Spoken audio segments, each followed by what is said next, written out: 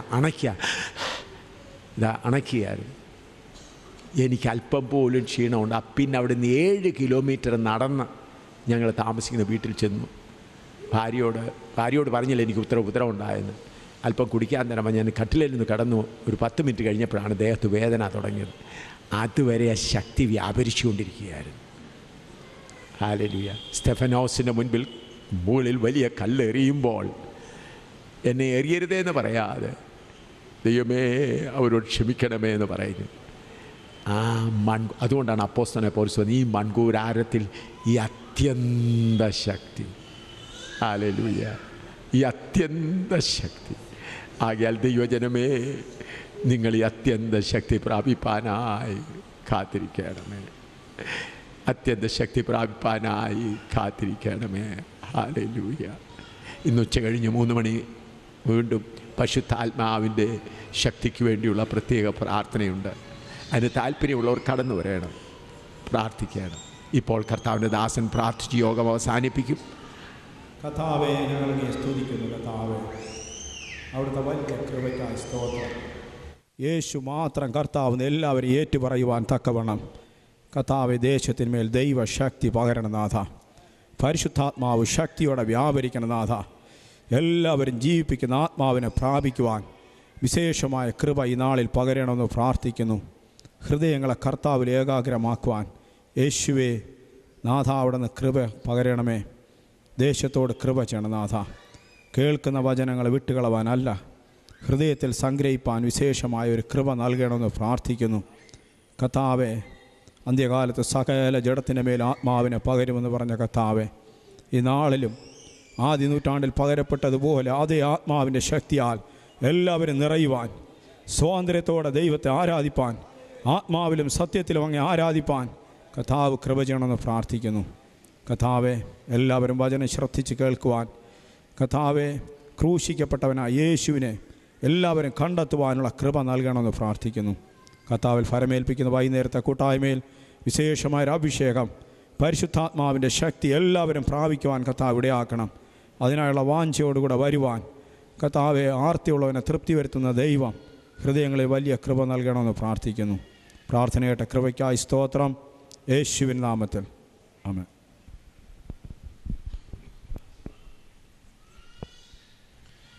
പിതാവിൻ്റെയും പുത്രൻ്റെയും പരിശുദ്ധാത്മാവിൻ്റെയും കൂട്ടായ്മയും സ്നേഹവും സഹവാസവും നമ്മളോട് എപ്പോഴും നാം പ്രാർത്ഥിച്ച വിഷയത്തിന്മേൽ നാം കേൾക്കപ്പെട്ട വചനത്തിന്മേൽ എപ്പോഴും ഉണ്ടായിരിക്കുമാറാകട്ടെ. ജയം എന്ന കർത്താവിനെ സ്തുതിക്കാം. Hallelujah, hallelujah, hallelujah. കർത്താവായ യേശുവേ വരണമേ.